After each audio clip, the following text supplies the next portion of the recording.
Hello everyone, welcome to Edu Fun Day. I am your mentor of mathematics. In this session, we will learn some important concept of complex number.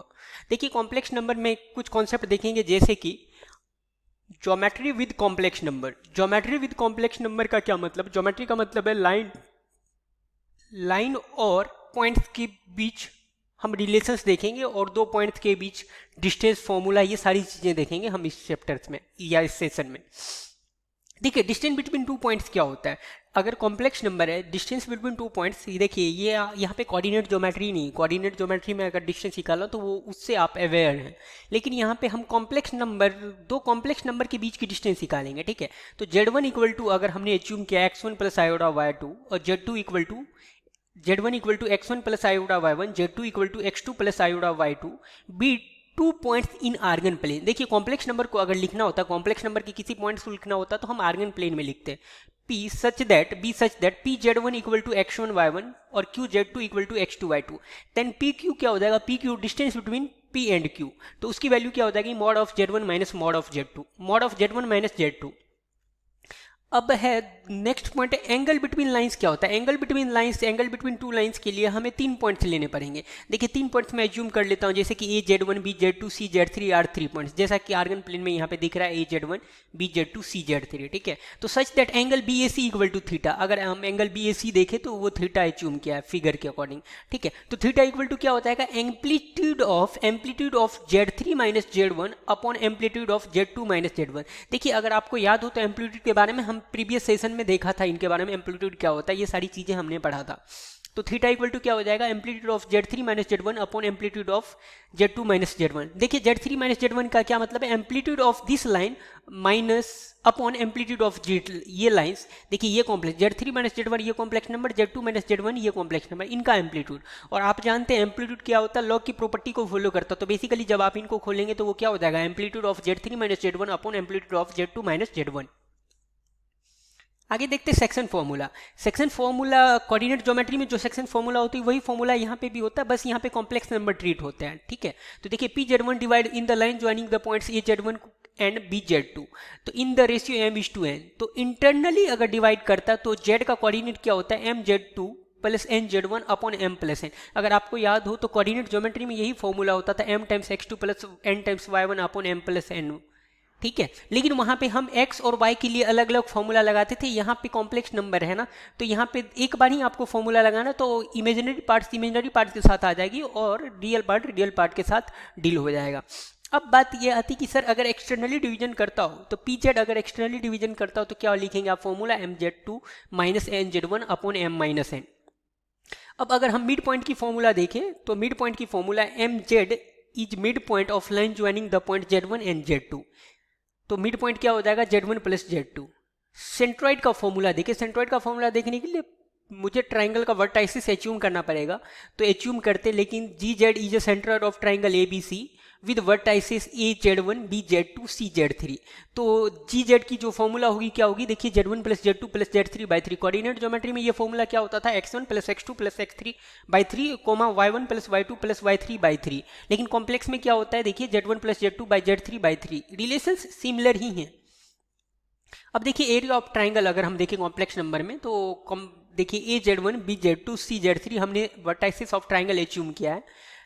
Then it's area क्या हो जाएगा? 1/2 delta 1/2. अब ये delta क्या? Where delta equal to, देखिए 1 Z1 conjugate, 1 Z2 conjugate, 1 Z3 conjugate. अगर आपको याद हो, अगर कोऑर्डिनेट ज्योमेट्री में ये एरिया ऑफ ट्राइंगल निकालना हो तो आप क्या लिखते थे? हाफ एरिया क्या लिखते थे? हाफ XY1 और क्या लिखते थे? x1 y1 1, x2 y2 1 और x3 y3 1. तो देखिए रिलेट कर पाइए इनको Z, और यहाँ पे बस x की जगह देखिए क्या आया? Z आया, और इसके जगह y की जगह Z कंजुगेट आ गया, तो ये यहाँ पे डिफर है. ठीक है, तो थोड़ा बहुत डिफरेंस है जिसको आप रिलेट कर सकते हैं कोऑर्डिनेट ज्योमेट्री से.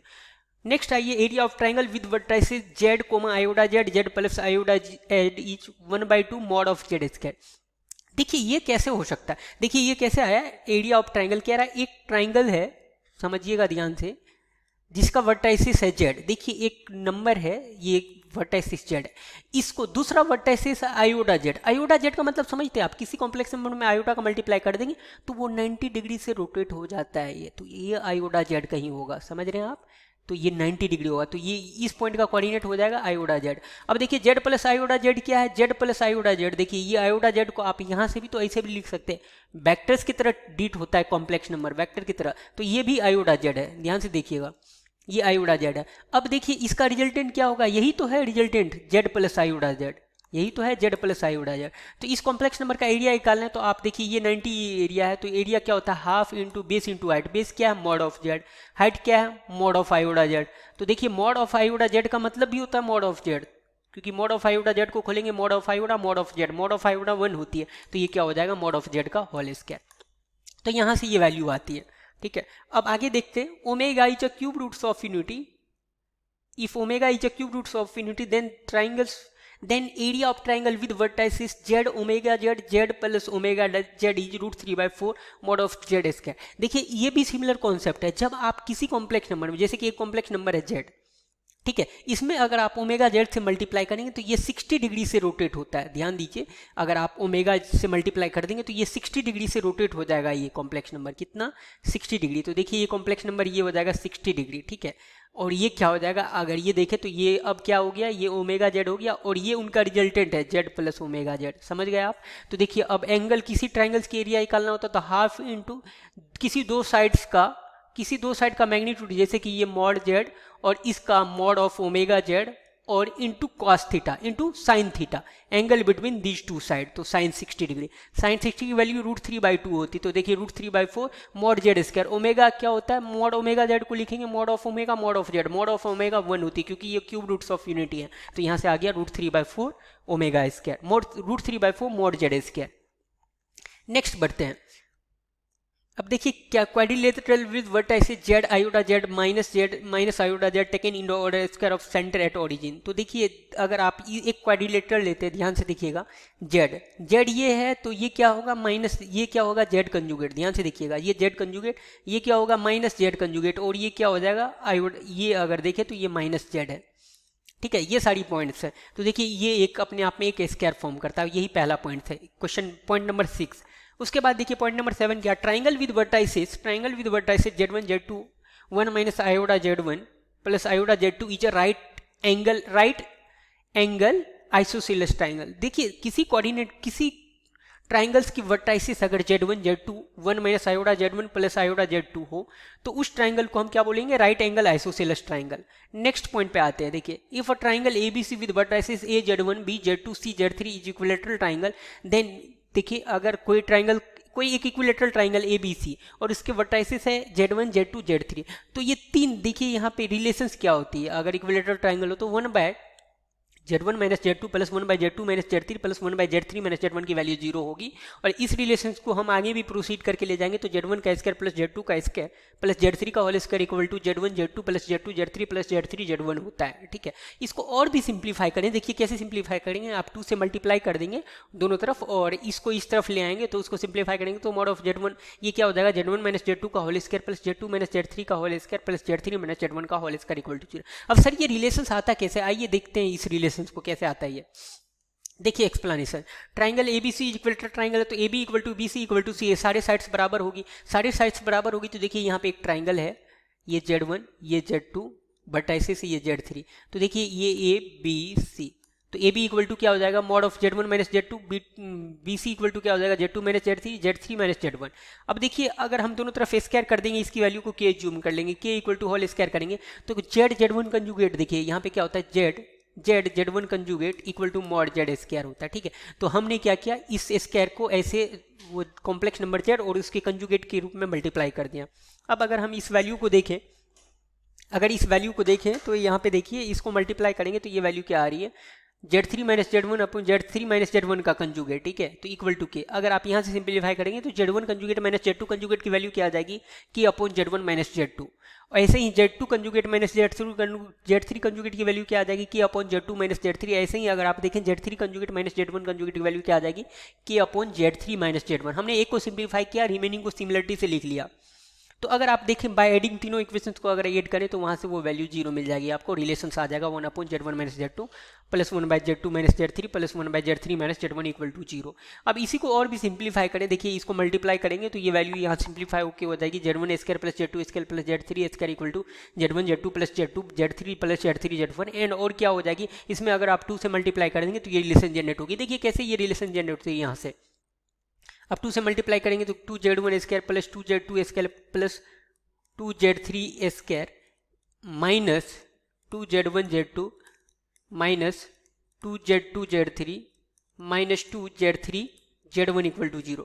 तो अगर आप देखें तो ये क्या लिखा है, z1 स्क्वायर को 2z1 स्क्वायर को z1 square plus z1 square लिख लीजिए, z2 square plus z2 square लिख लीजिए, z3 प्लस z3 स्क्वायर लिख लीजिए, तो वो हो जाएगा वहाँ से z1 माइनस z2 का होल स्क्वायर, क्योंकि एक z1 लीजिए एक z2 यहाँ से लीजिए और 2z1 z2 यहाँ पे है। ऐसे ही अब क्या z2 माइनस z3 का होल स्क्वायर लिख लिए, एक z2 यहाँ से लीजिए, एक तो यहाँ यूज हो गया था, एक यहाँ बचा है, और एक यहाँ से z3 लीजिए और यहाँ पे देखिए z2 z3 है यहाँ पे, तो ये क्या हो जाएगा स्क्वायर। उसके बाद क्या हो जाएगा, एक z1 बचा एक z3 बचा और यहाँ पे 2z माइनस 2z3 z1 बचा है, तो z3 माइनस z1 का होल स्क्वायर इक्वल टू 0 हो गया। तो ये रिलेशन ऐसे सिंप्लीफाई होता है।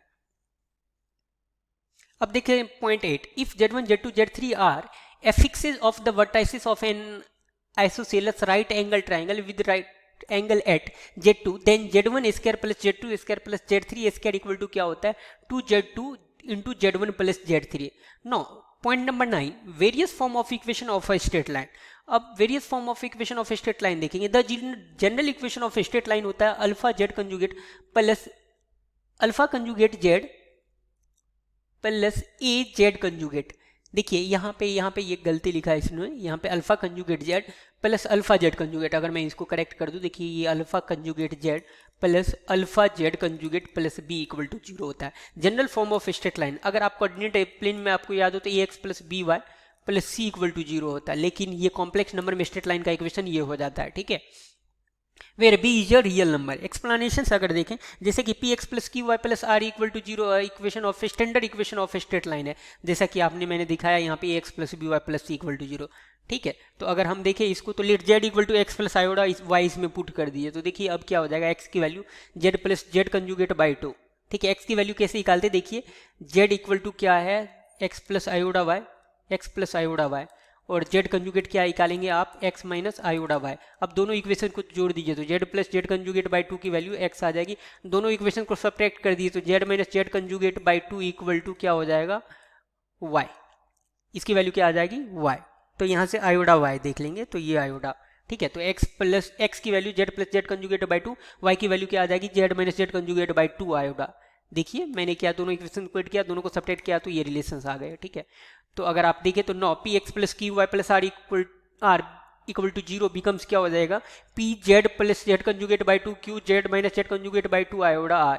अगर इसको सिंप्लीफाई करें तो ये क्या आ जाएगा, देखिए P I plus Z conjugate plus Q into Z minus Z conjugate plus 2 iota R. इसको और भी सिंप्लीफाई करें तो P iota plus Q times Z plus P iota minus Q times Z conjugate plus 2 iota R equal to 0। Divide कर दीजिए with I से, तो क्या हो जाएगा P minus iota Q Z plus P plus iota Q Z conjugate plus 2 are equal to 0। और भी अगर इनको सिंप्लीफाई करें, देखिए इस कॉम्प्लेक्स नंबर को हम अल्फा कंजुगेट बोलते हैं, इसको अल्फा, इसको मैंने अल्फा बोल दिया, इसको अल्फा कंजुगेट, या इसको ये बोल दिया तो इसको ए कंजुगेट, क्योंकि देखिए ये ए है तो ये ए कंजुगेट है, ये जेड है तो जेड कंजुगेट, तो ये क्या हो जाएगा A conjugate Z plus A Z conjugate plus B equal to 0। तो ये इक्वेशन ऑफ स्ट्रेट लाइन हो गया, where A conjugate equal to P minus iota Q और A equal to P plus iota Q. ये ध्यान रखने की बात है, ये ध्यान रखिए। और बी इक्वल टू क्या आ जाएगा बी इक्वल टू 2r, भी देखिए यहाँ पे बी इक्वल टू 2r। तो हमने क्या किया, कोऑर्डिनेट प्लेन में जो लाइन की इक्वेशन होती है उसी को सिंप्लीफाई कर दिया, बस इस बार एक्स वाई की जगह कॉम्प्लेक्स नंबर पुट कर दिया, ठीक है। I think this session was productive for you, thanks for watching.